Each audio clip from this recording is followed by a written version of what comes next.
안녕하세요. 오늘은 출애굽기 22장 7절 말씀에서 15절까지의 말씀을 나눠보도록 하겠습니다. 오늘의 이제 법의 내용은 이제 신용 위탁과 대부, 그러니까 빌리는 것에 대한, 물건을 빌린 것에 대한, 뭐 소나 양도 될 수가 있고, 빌린 것에 대한 법이 되겠는데, 뭐 기본 원칙은 하나님 사랑, 이웃 사랑. 그래서 이 이웃과의 관계된 문제임에도 불구하고 역시 또 하나님과 또 연결이 됩니다. 이 기본 율법의 틀이 그대로 유지가 되고 있고요. 또 한편으로는 사실 조금 더 깊이 들어가서 여러분들이 살펴보시게 되면 어떤 이제 신약에 있는 사건들과 연결되기도 하고 복음의 광채를 더욱 빛나게끔 발견할 수가 있다. 예를 들면 이제 어저께 말씀에도 뭐 어떤 게 있었습니까? 손해배상을 할 때 내가 갖고 있는 것에 가장 좋은 것을 주는 거라고 했죠. 근데 이제 하나님께서 인간에게 이런 걸 명하실 때 나는 안 지킬 테니까 너만 이렇게 해서 계명을 주신 건 하나도 없습니다. 하나님도 하신 말씀에 대해서 그대로 지키신다. 무슨 얘기냐면 우리의 죄에 대한 문제, 죄값을 이제 지불하게 될 때도 어떻게 하셨습니까? 예수 그리스도의 피, 가장 고귀하신 분의 피값으로 죄값을 지불하셨죠.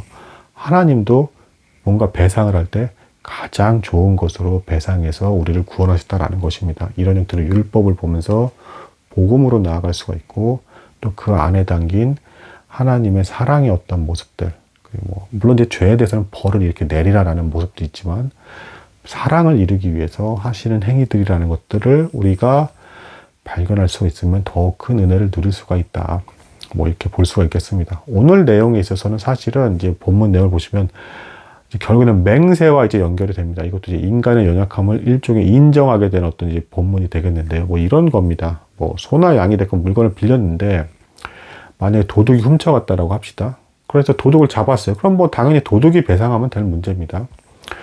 근데 문제는 뭐냐? 도둑이 잡히지 않았다. 그럼 이제 어떻게 되겠습니까? 빌려간 사람이 의심을 받을 테고 혹은 그 빌려간 집 안에 있는 하인들이 의심을 받겠죠.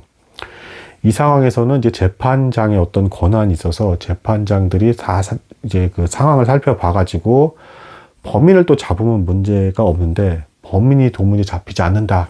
그리고 빌려간 사람도 난 정말 훔치거나 내가 어떻게 한 게 아니다. 라고 한다 그러면 최종적으로는 어떻게 되느냐. 누가 어떻게 되는지 모르는 상황에 대해서는 하나님께 맹세하는 것이 허용이 된다. 뭡니까? 기본적으로 이 세상의 모든 일은 결국에는 하나님만이 정확하게 아신다라는 것을 인정하는 것이죠. 그리고 이 이스라엘 사회 안에서는 특히 더 무엇에 또 이제 의지를 하는 거냐면 이때 이제 하나님께 맹세해서 나는 무죄하다라고 이제 고백을 하면 받아들여야 했는데 무조건 물건을 빌려서 피해를 본 사람은 어쨌든 누가 범인인지 모르는 상태에서 빌려간 사람이 저는 정말 무죄합니다라고 이제 맹세를 해버리면 그걸 그대로 받아들여야 되는데 이건 뭡니까?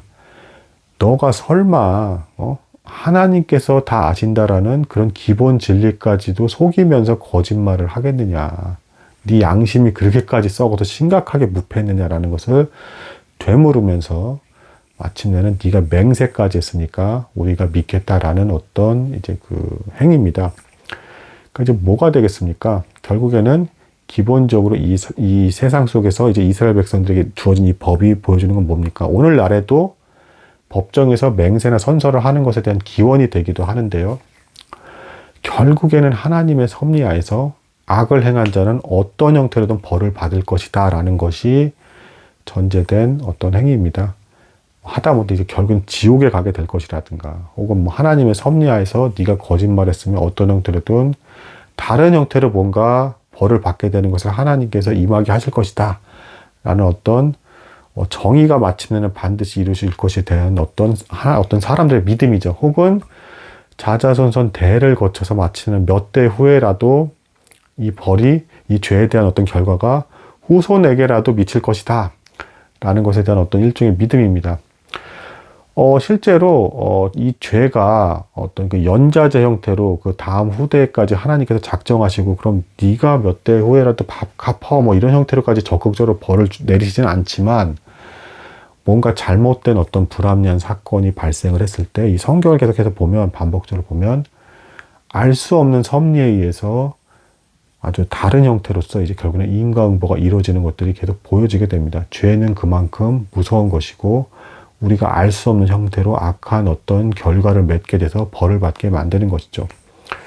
이런 것들에 의지해서 결국에는 하나님에 대한 믿음, 맹세로서 이제 확인을 하게 되는 것이다 라고 이제 이렇게 말씀을 드릴 수가 있겠습니다. 그리고 또 인간의 한계와 연약함을 인정하는 것이기도 하죠. 마침내는 인간이 모든 것을 다 알 수는 없더라. 하나님만이 아시기 때문에 그렇게 할 수밖에 없다라는 것을 인정하는 것입니다. 자, 그 다음에 이제 14, 15절의 말씀은 뭐냐면 요거 이제 조금 좀 신기한 이제 말씀인데, 뭐 소나 양을 이제 예를 들어서 빌려줬는데 주인이 같이 있는 상태에서 소나 양이 이제 상해를 입게 되면은 이제 빌린 사람은 이제 책임이 없다. 이제 주인도 보고 있었기 때문에. 근데 주인이 보고 있지 않은 상태에서 빌린 사람과 그 빌린 물건이 함께 있다고 파손이 되면 이건 배상을 해야 된다. 여기까지는 뭐 그냥 상식적으로 납득이 될 만한 내용인데, 근데 여기서 추가로 근데 주인이 빌려줬을 때 이자로서의 세를 받고 있는 상태였다. 근데 빌린 사람의 과실이 아닌 상태에서 이게 파손이 일어났다라고 한다 그러면 이제 배상을 하지 않아도 된다. 이미 이자를 받은 것만으로서 이제 그걸로 족하다라는 겁니다. 이거 뭡니까?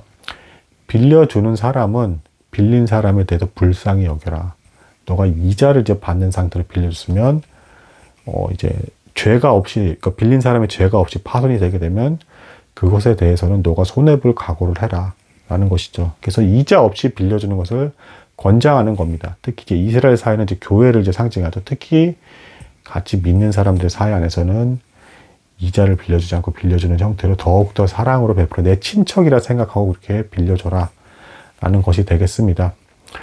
이 오늘 살펴본 이 법의 기본적인 것은 사실은 이제 뭐 하나님에 대한 어떤 맹세도 연결됐지만 이제 이웃을 내 몸처럼 사랑하라라는 어떤 그 입장에서 이제 빌려주는 사람은 어떤 생각을 가져야 되느냐. 네가 만약에 빌린 사람이라고 생각하고 잘못한 것도 없는데 물건이 파손됐거나 소나 양이 죽었다라고 생각을 해봐라. 그럼 너도 어쩔 수 없는 상황이 아닌 거 아니냐. 상대를 네 입장인 것처럼 이해를 하면서 뭔가 빌려주라는 것입니다. 그래서 심지어 마지막 말씀, 오늘 나눈 말씀에서 뭡니까? 이자를 쳐서 네가 빌려줬으면 거기서 만약에 손실이 일어나게 되면 너는 배상을 받을 생각을 하지 마라. 그러니까 함부로 뭔가 빌려줄 때 지나친 폭리를 취하면서 이윤을 취할 생각 하지 말고 가급적 빌려주는 행위 누군가를 돕는 것이죠. 이자 없이 빌려줄 생각을 해라. 왜 그러겠습니까? 하나님께서 이스라엘 백성을 구원하셨을 때 뭐 대가를 바라고 구원하셨습니까? 마찬가지로 너희도 그렇게 종되었다가 구원을 받았을 때 받은 그런 사람이라고 하는 것을 기억을 한다라고 한다 그러면 누군가에게 빌려주고 도움을 줄 때 은혜를 베풀면서 대가를 바라지 말고 가급적 빌려줘라. 뭐 이런 메시지를 담고 있는 것이 되겠습니다. 오늘은 여기까지 나누도록 하겠습니다. 감사합니다.